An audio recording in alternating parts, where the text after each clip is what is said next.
महत्वपूर्ण अंग होता है किसी भी यात्रा का, और खासकर जम्मू कश्मीर की जब बारी आती है तो वहां पर और ज्यादा कहीं ना कहीं एहतियात के तौर पर जो प्रोटेक्शन है वो दी जानी चाहिए। बहुत शुक्रिया इस पूरी जानकारी के। लेकिन इस बीच आपको सीधे दिल्ली लिए चलेंगे, जहां पर दिल्ली के मुख्यमंत्री अरविंद केजरीवाल पानी को लेकर एक महत्वपूर्ण प्रेस कॉन्फ्रेंस कर रहे हैं।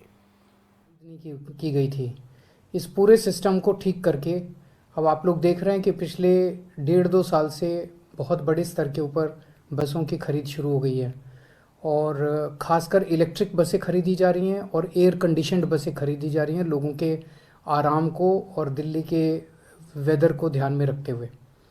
आज आपको मुझे ये बताते हुए बेहद खुशी हो रही है कि आज हमारी कैबिनेट की मीटिंग हुई थी और कैबिनेट की मीटिंग में 1950 बसों को खरीदने की मंजूरी दी गई है। ये 1950 बसें अगस्त सितंबर से आनी चालू हो जाएंगी और अगले साल सितंबर के महीने तक ये सारी बसें आ जाएंगी। इसके अलावा अभी फ़िलहाल हमारे पास 7200 बसें हैं। आज तक दिल्ली के इतिहास में 7200 बसें भी आज तक कभी नहीं रही थी। 7200 बसें हैं, 1950 बसें और आ जाएंगी और लगभग 4800 बसों के फ्रेश टेंडर दिए जा रहे हैं। इसके अतिरिक्त फ्रेश टेंडर 4800 बसों के दिए जा रहे हैं। लेकिन साथ साथ अगले 2-3 साल के अंदर कई बसें पुरानी हो जाएंगी, उनकी लाइफ ख़त्म हो जाएगी, उन्हें रिप्लेस करना पड़ेगा। इन सारी चीज़ों को अगर हम जमा घटा करें तो दिसंबर 2024 तक हमारे पास दिल्ली की सड़कों पे 11,910 बसें होंगी। ये जो दिल्ली की रिक्वायरमेंट है उसके अनुरूप है। दिल्ली को लगभग 11-12 हज़ार बसों की ज़रूरत है। दिसंबर 2024 तक हम ये टारगेट अपना पूरा कर लेंगे कि हमारे पास लगभग 11,910 बसें होंगी, तो पर्याप्त बसें होंगी। अब हमारा मकसद है कि पूरे ट्रांसपोर्ट सेक्टर को इंटरनेशनल स्टैंडर्ड का बनाया जाए।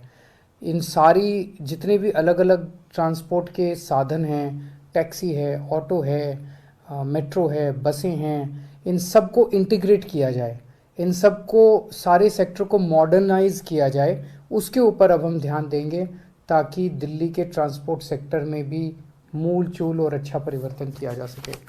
आज कैबिनेट के अंदर और भी कई इम्पॉर्टेंट निर्णय लिए गए। एक जो सबसे इम्पॉर्टेंट निर्णय लिया गया कि हमने बजट में अनाउंस किया था कि हम अर्बन फार्मिंग करेंगे। अर्बन फार्मिंग मतलब middle class, upper class, lower middle class लोगों के घरों में, जिन जिन लोगों के घरों में थोड़ी बहुत जगह है बालकनी में, छत पे, और वो अगर छोटी मोटी फार्मिंग करना चाहते हैं, सब्जियां उगाना चाहते हैं, फ्रूट्स उगाना चाहते हैं, तो हम उनको सब्जियां फ्रूट्स उगाना सिखाएंगे। शुरू में उनकी मदद करने के लिए हम उन्हें कुछ बीज और कुछ वो प्रोवाइड करेंगे। तो इसमें इसको पूरे सेक्टर को 2 पार्ट में हमने डिवाइड किया है। एक वो लोग जो अपने घर की खपत के लिए अपने घर में सब्जी और फल उगाना चाहते हैं, और एक वो लोग जो इसको बिजनेस करना चाहते हैं। उनके पास मान लीजिए थोड़ी ज़्यादा स्पेस है और वो बिजनेस के तौर पे कुछ करना चाहते हैं। जो लोग अपने घर की खपत के लिए उगाएंगे उन्हें सेहतमंद अच्छी ऑर्गेनिक सब्जियां मिलेंगी और उनकी बचत भी होगी, क्योंकि सब बाज़ार से सब्जियां खरीदनी नहीं पड़ेंगी, उतना पैसा बचेगा। और जो लोग इसको अपने बिज़नेस के तौर पे, मान लीजिए गृहिणी कोई छोटा मोटा बिज़नेस के तौर पे इसको करना चाहती हैं, उन्हें एक्स्ट्रा इनकम उनकी फैमिली को होगी, तो एक तरह से रोज़गार उत्पन्न करने का भी साधन होगा। तो इसके लिए हम कई बड़े स्तर पे एक्सपर्ट्स को हायर कर रहे हैं और इंडियन एग्रीकल्चर रिसर्च इंस्टीट्यूट के साथ हम लोग इसके साथ टाई अप करने जा रहे हैं। ये एक्सपर्ट्स जो हैं पूरे दिल्ली में वार्ड के लेवल पे 400 के करीब वर्कशॉप्स ऑर्गेनाइज की जाएंगी लोगों को ट्रेनिंग देने के लिए अपने घर की खपत के लिए, और लगभग 600 के करीब वर्कशॉप्स की जाएंगी लोगों को बिजनेस सिखाने के लिए। तो 1000 के करीब हम वर्कशॉप्स करेंगे। 1000 एक वर्कशॉप में हमें उम्मीद है 25-25 लोग आएंगे, तो 25,000 लोगों को, 25,000 फैमिलीज़ को पहले साल में हमें उम्मीद है इसका फ़ायदा होगा। आज इसके बारे में भी निर्णय लिया गया। अभी तक कोरोना को देखते हुए दिल्ली सरकार लोगों को फ्री राशन दे रही थी। जो राशन की दुकान से आपको राशन मिलता है वो राशन सरकार काफ़ी कम पैसे में देती है, लेकिन वो भी पैसा नहीं ले रही थी पिछले कुछ सालों से दिल्ली सरकार। उस स्कीम को 30 सितंबर तक और आगे बढ़ा दिया गया है, यानी कि आने वाले महीनों में भी आपको फ्री राशन, बिल्कुल मुफ्त राशन मिलता रहेगा।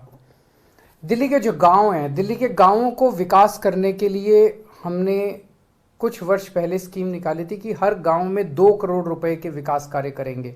लोग बताएंगे कि ये सड़क बना दो, यहाँ पे पानी का नलका बना दो, यहाँ पे ये चौपाल बना दो, जो लोग बताएंगे वो काम हम करेंगे।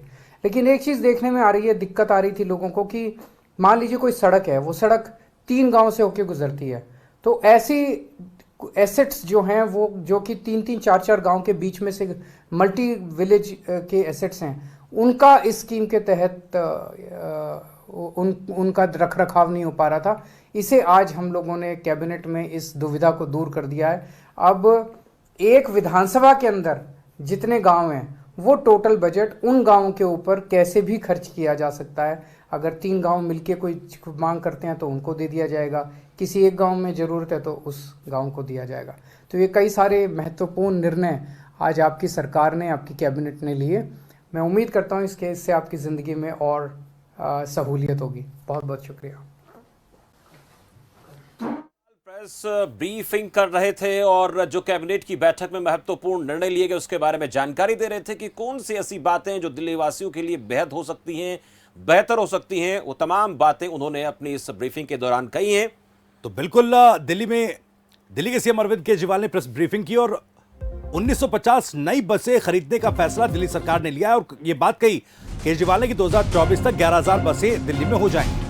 पब्लिक ट्रांसपोर्ट को बढ़ावा देने की तरफ दिल्ली सरकार अग्रसर है और इस तरह से अगर पब्लिक ट्रांसपोर्ट का विस्तार होता है तो जो लोगों के प्राइवेट व्हीकल्स हैं क्या वो सड़क पर कम दिखेंगे, भीड़ भाड़ से राहत मिलेगी, प्रदूषण को कम करने में फायदा होगा। ऐसे प्रयास अगर ऐसे होते हैं और वही लोगों को जो राशन मिल रहा है वो सितंबर 2022 तक मिलता रहेगा। इस योजना को आगे बढ़ा दिया गया है, इसमें किसी को कोई पैसा नहीं देना। और जो एक महत्वपूर्ण एक और बात मुख्यमंत्री ने कही वो ये कि दिल्ली में अर्बन खेती को बढ़ावा दिया जाएगा। जी, इससे जो लोग छोटी मोटी जमीन या अपना छोटा इलाका रखते हैं उनको बीज मुहैया कराए जाएंगे। एक्सपर्ट लोगों से जो है राय प्रदेशवासियों को देने की कोशिश होगी। फिलहाल वक्त हो चला है छोटे से ब्रेक का। ब्रेक के बाद जल्द हाजिर होते हैं।